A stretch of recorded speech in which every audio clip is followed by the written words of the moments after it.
Hello friends, good morning. We are in the module number 5 and starting with the nanotechnology chapter. Okay, in this session we are going to discuss about the introduction to nanotechnology and some properties of the nanomaterials. Fine. So when we say nanomaterials are the materials having a nanoscale dimensions. Nanoscale refers to less than 100 nanometers size. Okay, a nanomaterial is a substance which is a which is having a external dimension of the particles in the range of 1 to 100 nanometers. Okay, nanomaterial is it may be a natural or incidental or maybe synthesized material containing particles in an unbound or aggregate states. Okay, for example, our human hair, if you take, no, it's of the order of 1 lakh nanometers, right? And a nanometer is a 1 billionth of a meter, or you can say 10 power minus 9 meters. Okay, and 1 nanometer is approximately we can say like it's equal to a 10 hydrogen or 5 silicon atoms aligned in a line. Okay, you just imagine how small they will be. Okay, any material of nano size with its properties distinctly different from its bulk form is considered as a nanomaterial. Nanomaterials are building blocks of practical nanotechnology and can be physically and chemically it will be manipulated to for specific applications. Okay, nanotechnology is the study of all the phenomena and processes involved in the synthesis, properties and applications of nanomaterials and nanostructures, right?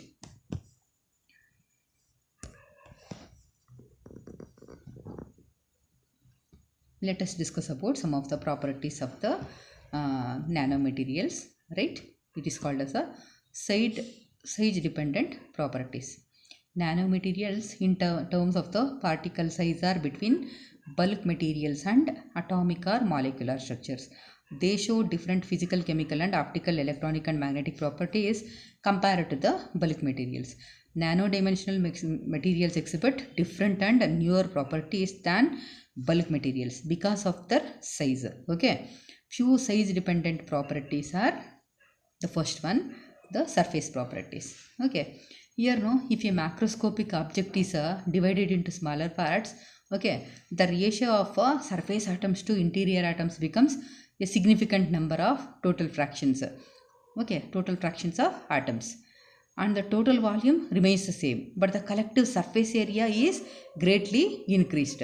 Okay, so because of this they will be showing some peculiar or different properties. Okay, and the inverse relation between the particle size and surface area is responsible for the remarkable changes in the physical properties of nanomaterials. Okay, the properties like catalytic activity, gas adsorption and chemical reaction depends on the surface area.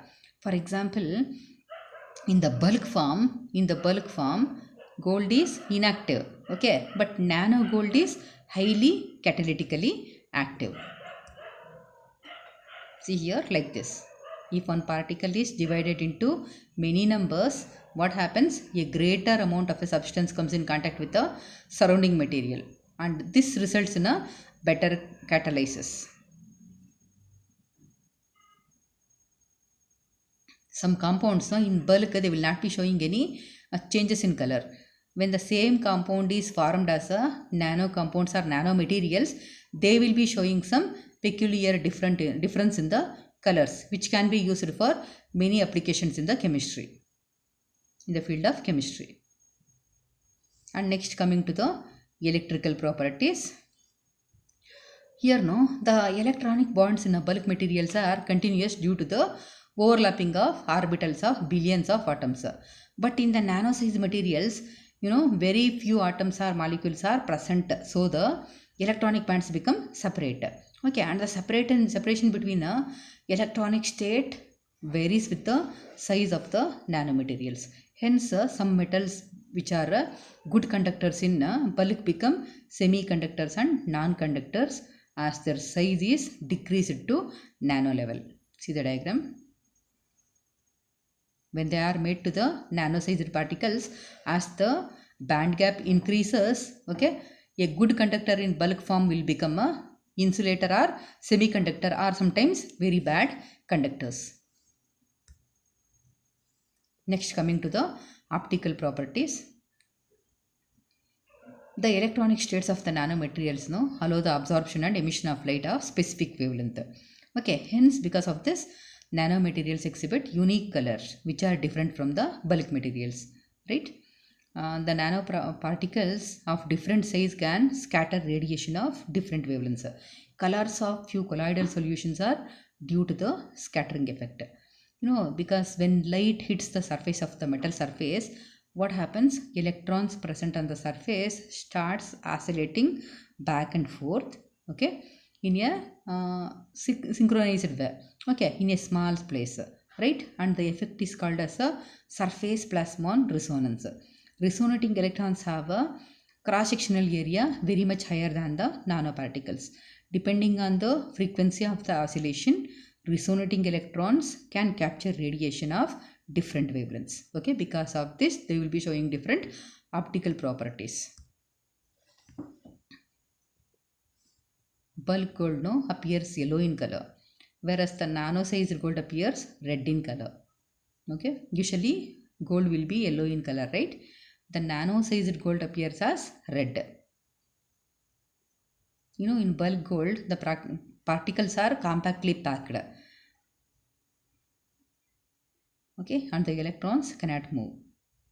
This property is restricted. The particles react differently with the light in the nanomaterials of gold or nano size particles of gold. Next, coming to the thermal properties. As the size decreases, surface energy increases. We already discussed.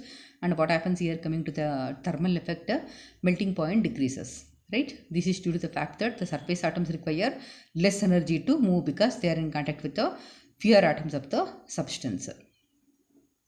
Right? Certain nanomaterials, they have extraordinary thermal properties compared to the macroscopic counterparts. For example, silicon nanowires have a much smaller thermal conductivities compared to the bulk silicon. Okay, silicon nanowires have a much smaller thermal conductivities compared to bulk silicon. Okay, and if 2 to 3 cadmium selenide nanocrystals melts at 700 K, for example. Okay, compared to the bulk cadmium selenide, which will be melting at 1678 kelvins. Right? Once again, 3 cadmium selenide nanocrystal melts at around 700 kelvins compared to the bulk cadmium selenide, which will be melting at a melting point of 1678 kelvins.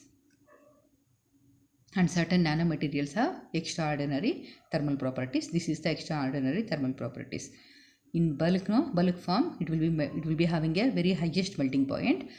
And for a nanocrystal size particles, they will be having a lower melting points.